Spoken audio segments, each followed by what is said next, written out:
and DMC Films to assist them on the production of Robot and Scarecrow. And what I really like about Robot and Scarecrow is that it's a robot and it's a scarecrow, but they're people. You don't actually see them as a creature. They are just like all of us. And it's not a word spoken in the whole film.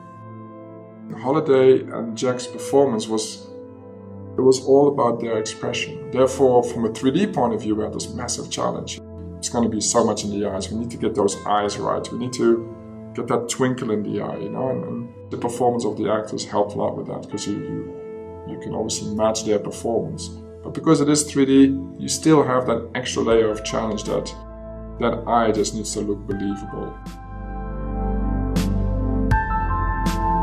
Rigging the robot's body and structure of her, the approach was from the inside out, trying to make sure the mechanics and details within the robot is working. So the actual spine and the legs and the pieces and the cogs and everything would be actually functional.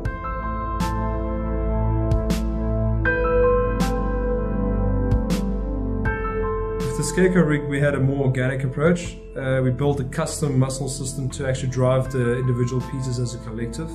This actually gave the animators the control to focus more on the expression rather than animating the individual pieces.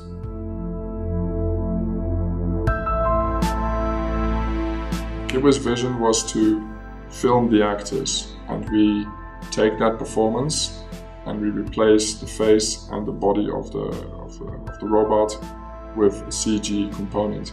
Now, that is not something generally that is the way you would approach certain shots.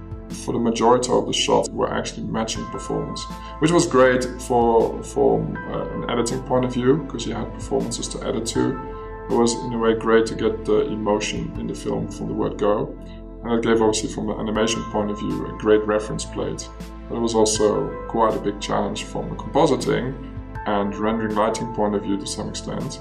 There was a small percentage which was keyframe and motion capture. Motion capture was mainly the section where you see her on stage and the part where she runs away after the stage.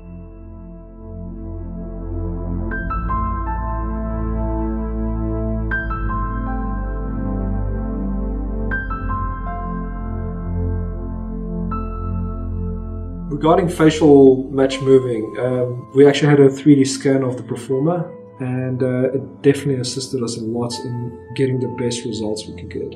It actually enables you to get the exact location of the rotation axis of the head and the details that you needed. You could obviously with a default model jump in there and try to match move it, but you're not really guaranteed to get the results spot on.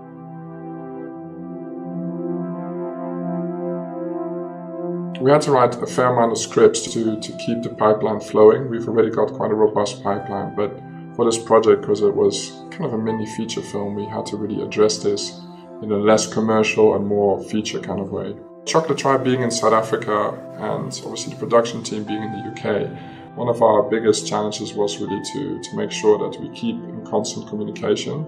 And it worked out really well. We got a high-speed connection here, so uploading data and tests, and every week we had our production meeting with the guys overseas. And I think that continuous, seamless communication really made sure that the production really delivered what kibwe had in mind. It was great working with kibwe. He's a very relaxed character. He's trusting. He's got a very natural feel for film. He's very open to ideas. He knows that the process is a natural process, so therefore certain shots and certain situations call for different solutions. But he, at the end, always keeps in mind what his story is, which is fantastic. Robot and Scarecrow was a first for not just us as a studio, but also for South Africa, because it was such a great scale of visual effects work on a film. We handled pretty much 90% of all the visual effects, if not more. It was over 125 shots, and I am not aware of any project that has been on that scale in South Africa. So we're very proud of it.